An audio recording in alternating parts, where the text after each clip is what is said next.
Chapter 4, in which it was just a dream. You ask too many questions. No one knows what the witch does with the children she takes. No one asks this. We can't ask it. Don't you see? It hurts too much. Fine, she eats them. Are you happy? No, that's not what I think. My mother told me she ate their souls, and that their soulless bodies have wandered the earth ever since. Unable to live, unable to die, blank-eyed and blank-faced and aimless walking. I don't think that's true. We would have seen them, don't you think? We would have at least seen one wander by after all these years. My grandmother told me she keeps them as slaves, that they live in the catacombs under her great castle in the forest and operate her fell machines and stir her great cauldrons and do her bidding from morning till night. But I don't think that's true either. Surely if it was, at least one of them would have escaped. In all these years, surely one person would have found a way out and come home. So no, I don't think they are enslaved. Really, I don't think anything at all. There is nothing at all to think. Sometimes I have this dream about your brother. He would be 18 now. No, 19. I have this dream that he has dark hair and luminous skin and stars in his eyes.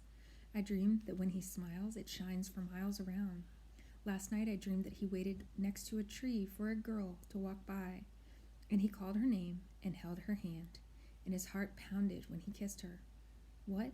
No, I'm not crying. Why would I cry? Silly thing. Anyway, it was just a dream. Chapter 5, in which a swamp monster accidentally falls in love.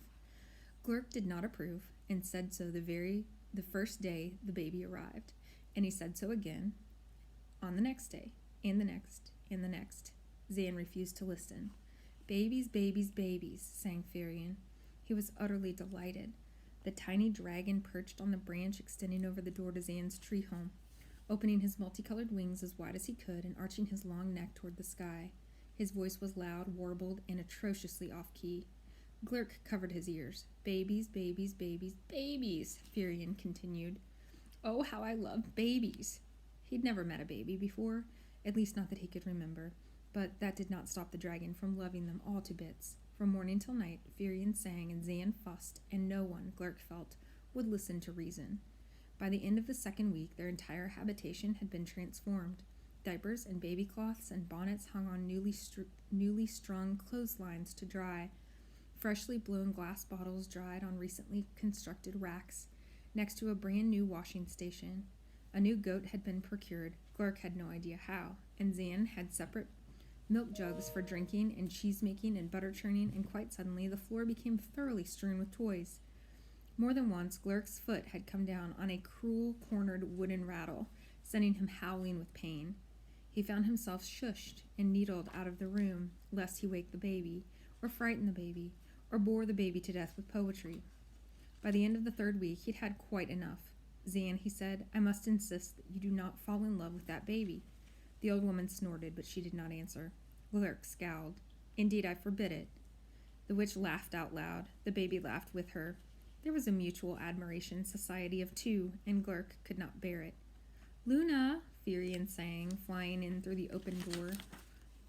He flitted about the room like a tone-deaf songbird. Luna, Luna, Luna, Luna. No more singing, Glurk snapped. You don't have to listen to him, Firion dear, Zan said. Singing is good for babies. Everyone knows that. The baby kicked and cooed. Firion settled on Zan's shoulder and hummed tunelessly, an improvement to be sure, but not much. Glurk grunted in frustration. Do you know what the poet says about witches raising children? He asked. I cannot think what any poet might say about babies or witches, but I have no doubt that it is marvelously insightful. She looked around. Glurk, could you please hand me that bottle? Zan sat cross-legged on the rough plank floor, and the baby lay in the hollow of her skirts. Glurk moved closer, leaned his head near the baby, and gave her a skeptical expression. The baby had her fist in her mouth, leaking drool through her fingers. She waved her other hand at the monster. Her pink lips spread outward into a wide smile around her wet knuckles. She is doing that on purpose, he thought, as he tried to force his own smile away from his wide, damp jaws. She is being adorable, as some sort of hideous ruse to spite me. What a mean baby. Luna gave a giggly squeal and kicked her tiny feet. Her eyes caught the swamp monster's eyes, and they sparkled like stars. Do not fall in love with that baby, he ordered himself. He tried to be stern. Glurk cleared his throat. The poet, he said with emphasis, and narrowed his eyes on the baby, says nothing about witches and babies. Well then, Zan said, touching her nose to the baby's nose and making her laugh. She did it again and again. I suppose we don't have to worry then. Oh, no, we don't. Her voice went high and sing-song, and Glurk rolled his tremendous eyes. My dear Zan, you are missing the point. And you are missing this babyhood with all your huffing and puffing. The child is here to stay, and that is that. Human babies are only tiny for an instant. Their growing up is as swift as the beat of a hummingbird's wing. Enjoy it, Glurk, enjoy it, or get out. She didn't look at him when she said this, but Glurk could feel a cold prickliness emanating from the witch's shoulder, and it nearly broke his heart. Well, Firion said. He was perched on Zan's shoulder watching the baby kick and coo with interest. I like her. He wasn't allowed to get too close. This, Zan explained, was for both of their safeties. The baby, full to bursting with magic, was a bit like a sleeping volcano. Internal energy and heat and power can build over time and erupt without warning. Zan and Glurk were both mostly immune to the volatilities of magic. Zan because of her arts, and Glurk because he was older than magic, and didn't truck with its foolishness, and had less to worry about. But Firion was delicate. Also, Firion was prone to the hiccups, and his hiccups were usually on fire. Don't get too close, Firion, dear. Stay behind Auntie Zan. Firion hid behind the crinkly curtain of the old woman's hair, staring at the baby with a combination of fear and jealousy and longing. I want to play with her, he whined. You will, Zan said soothingly, as she positioned the baby to take her bottle. I just want to make sure that the two of you don't hurt one another. I never would, Firion gasped. Then he sniffed. I think I'm allergic to the baby, he said. You're not allergic to the baby, Glurk groaned, just as Firion sneezed a bright plume of fire onto the back of Zan's head. She didn't even flinch. With a wink of her eye, the fire transformed to steam, which lifted several spit-up stains that she had not bothered to clean yet from her shoulder. Bless you, dear, Zan said. Glurk, why don't you take our Firion for a walk? I dislike walks, Glurk said, but took Firion anyway. Or Glurk walked, and Firion fluttered behind, from side to side and forward and back, like a troublesome overlarge butterfly. Primarily, Firion decided to occupy himself in the collection of flowers for the baby, a process hindered by his occasional hiccups and sneezes, each with its requisite dollops of flame, and each reducing his flowers to ashes. But he hardly noticed. Instead, Firion was a fountain of questions. Will the baby grow up to be a giant like you and Zan? He asked. There must be more giants then, in the wider world, I mean. The world past here. How I long to see the world beyond here, Glurk. I wish to see all the giants in all the world, and all the creatures who are bigger than I. Firion's delusions continued unabated, despite Glurk's protestations. Though he was about the same size as a dove, Firion continued to believe he was larger than the typical human habitation, and that he needed to be kept far away from humanity, lest he be accidentally seen and start a worldwide panic.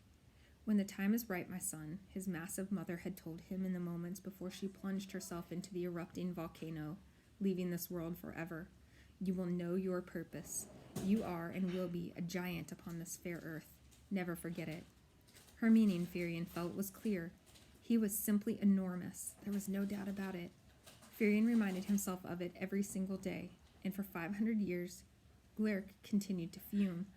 The child will grow as children do, I expect, Glurk said evasively, and when Firion persisted, Glurk pretended to take a nap in the calla lily bog and kept his eyes closed until he actually slept.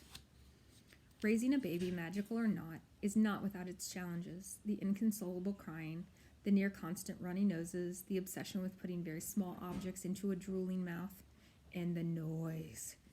Can you please magic her quiet? Firion had begged once. The novelty of a baby in the family had worn off. Zan refused, of course. Magic should never be used to influence the will of another person, Firion, Zan told him over and over. How could I do the thing that I must instruct her to never do, once she knows how to understand? That's hypocrisy is what.